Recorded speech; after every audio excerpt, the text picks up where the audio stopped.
আসসালামু আলাইকুম। দীর্ঘ যাত্রা, অসংখ্য রাস্তা, একটার পর একটা সুন্দর জায়গা পেরিয়ে অবশেষে আমরা পৌঁছে গেলাম একটা ছোট্ট কিন্তু অসাধারণ সুন্দর জায়গা, সিলেরিগাঁও। হোমস্টেতে পৌঁছানোর পর প্রথমে যেই জিনিসটা অনুভব করলাম, এক অদ্ভুত শান্তি। চারিদিকে নিঃশব্দ পাহাড়, সবুজে মোড়া পরিবেশ। মনে হচ্ছিল আমরা যেন শহর ছেড়ে সব কোলাহল থেকে অনেক দূরে চলে এসেছি।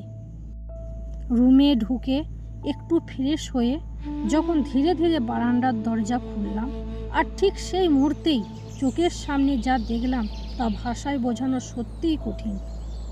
দূরে সারি সারি পাহাড়, তার মাঝখানে ভেসে বেড়ানো সাদা মেঘ। মনে হচ্ছিল আমরা যেন পৃথিবীর ওপর নয়, মেঘের মধ্যে দাঁড়িয়ে আছি। কখনো মেঘ এসে পুরো ভিউ ঢেকে দিচ্ছে, আবার হঠাৎ করে সরে গিয়ে দেখিয়ে দিচ্ছে সেই অপূর্ব পাহাড়ের দৃশ্য। এখানে দাঁড়িয়ে থাকলে বোঝা যায় প্রকৃতি কখনো একরকম থাকে না। সিলেরিগাঁও শুধু একটা জায়গা নয়, এটা একটা অনুভূতি, যেখানে সময় ধীরে চলে, যেখানে মন শান্ত হয়ে যায়, আর যেখানে জীবনের আসল সৌন্দর্যটা অনুভব করা যায়। এই দৃশ্য, এই হাওয়া, এই শান্ত পরিবেশ সব মিলিয়ে মনে হচ্ছিল এখানে যদি থেকে যাওয়া হতো। কিন্তু যাত্রা তো চলতেই থাকে। সিলেরিগাঁও আমাদের শুধু সৌন্দর্য দেয়নি, এটা আমাদের একটা নতুন অনুভূতি দিয়েছে। পাহাড়, মেঘ আর প্রকৃতি মিলে এখানে তৈরি করেছে এক নতুন গল্প, যেটা আমরা সারা জীবন মনে রাখব। সিলেরিগাঁওয়ের সেই অপূর্ব শান্ত পরিবেশ কিছু সময় কাটানোর পর আমরা বেরিয়ে পড়লাম আর একটা অসাধারণ জায়গার দিকে, রেমেটি ভিউ পয়েন্ট।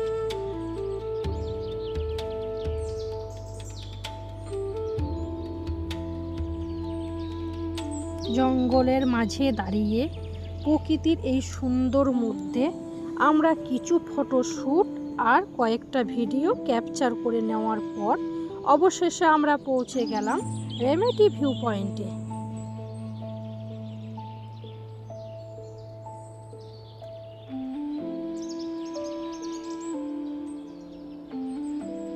এখান থেকে দেখা যায় তিস্তা নদীর সেই বিখ্যাত অসংখ্য বাঁক, একটার পর একটা বাঁক, যেন নদীটা নিজের একটা গল্প লিখেছে। উপরে দাঁড়িয়ে নিচে তাকালে মনে হচ্ছিল এই দৃশ্যটা যেন বাস্তব না, এটা একটা ছবির মতো, যা প্রকৃতি নিজে হাতে এঁকেছে। এই জায়গাটা শুধু দেখার জন্য নয়, এটা অনুভব করার জন্য। কিছুক্ষণ চুপচাপ দাঁড়িয়ে আমরা শুধু সেই সৌন্দর্য উপভোগ করছিলাম। জঙ্গলের নীরব পথ পেরিয়ে এমন একটা দৃশ্য সামনে দাঁড়ানো, এটাই ভ্রমণের আসল জাদু। রেমেটি ভিউ পয়েন্টের সে অপূর্ব দৃশ্য মন ভরে দেখার পর আমরা ফিরে এলাম আমাদের হোমস্টেতে। ধীরে ধীরে সন্ধ্যা নেমে আসছে, পাহাড়ের চারপাশে ছড়িয়ে পড়ছে নীরবতা, আর আমরা বসে আছি হোমস্টের সেই প্রিয় বারান্দায়। সামনে এলো ধোঁয়া ওঠা গরম গরম চা আর ক্রিস্পি পকোড়া। ঠান্ডা পাহাড়ে হাওয়ার মাঝে এই সিম্পল খাবারটা হয়ে উঠল সবচেয়ে স্পেশাল। এক কাপ চায়ের চুমুকের সাথে সাথে শুরু হলো আমাদের গল্প। দুর্গাপুর থেকে শুরু করে Pelling, Gangtok, Changu lake, silk route, একটার পর একটা মুহূর্ত, একটার পর একটা স্মৃতি, সব যেন চোখের সামনে ভেসে উঠেছিল। কখনো হাসি, কখনো অবাক হওয়া, কখনো সেই নীরব মুগ্ধতা। এই পুরো সফরটা যেন একটা সুন্দর সিনেমার মতো লাগছিল। এক কাপ চা, কিছু পকোড়া আর অসংখ্য স্মৃতি, এভাবেই শেষ হলো আমাদের সিকিম সফরের সেই সন্ধ্যা। কিন্তু এই সুন্দর মুহূর্তর মাঝে একটা কথা বারবার মনে পড়ছিল, কাল সকাল হলেই বাড়ি ফিরতে হবে। মনে হচ্ছিল এই জায়গা ছেড়ে যেতে মন চাইছে না। এই ভ্রমণটা শুধু কিছু জায়গা ঘোরা নয়, এটা একটা অনুভূতি যা সারা জীবন মনে থাকবে।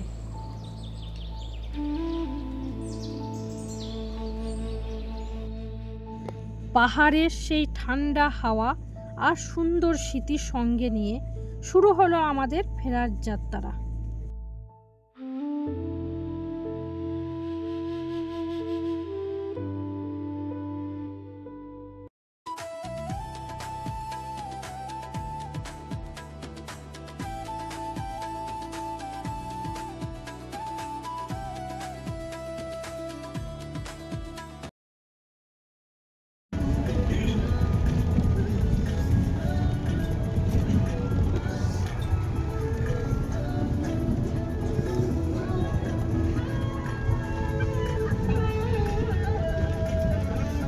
हाय सर,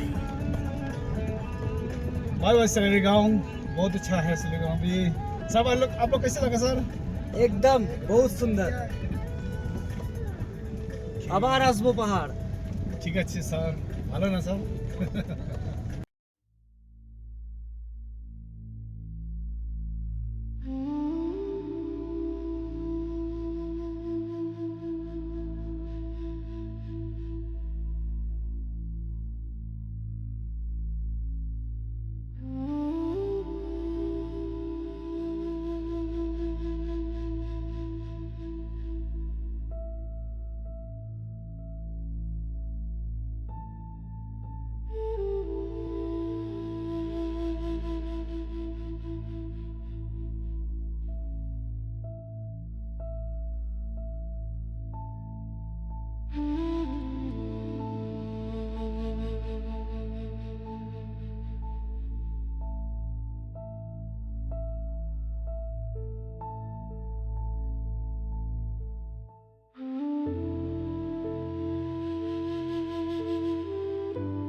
শিলিগুড়ির দিকে নামার পথে আমাদের সঙ্গী হয়ে রইল সেই সুন্দর তিস্তা নদী। মনে হচ্ছিল এই শেষ পথটুকু যেন আমাদের জন্য একটা বিশেষ উপহার। নদীর শব্দ, পাহাড়ের ছায়া আর সেই শান্ত পরিবেশ সব মিলিয়ে একদম পারফেক্ট এন্ডিং। এর মাঝে আমরা একটু থামলাম হালকা টিফিন করার জন্য। সাধারণ খাবার, কিন্তু সেই মুহূর্তটা মনে হচ্ছিল একদম স্পেশাল, কারণ জায়গাটা, পরিবেশটা সব কিছুই আলাদা। বিদায় পাহাড়, আর ধন্যবাদ আমাদের ড্রাইভার দাদাকে। 7 দিনের এই পাহাড় যাত্রা শেষ হলো আজ। মনটা ভীষণ ভারী হয়ে আছে। এই কয়েকদিন শুধু পাহাড় না, আমাদের সাথে ছিল একজন বিশেষ মানুষ, আমাদের ড্রাইভার দাদা। তার হাসি, তার গল্প আর তার নিরাপদ ড্রাইভিং আমাদের যাত্রাকে করেছে আরও সুন্দর আর স্মরণীয়। পাহাড়কে বিদায় জানালাম ঠিকই, কিন্তু এই 7 দিনের প্রতিটা মুহূর্ত আর দাদার সাথে কাটানোর সময় মনে গেঁথে থাকবে সারা জীবন। শেষবারের মতো বললাম, আবার আসবো, আবার দেখা হবে। সিকিম সিরিজের ভিডিওটা এখানেই শেষ করলাম। সবাই ভালো থাকবেন, সুস্থ থাকবেন। আল্লাহ হাফেজ।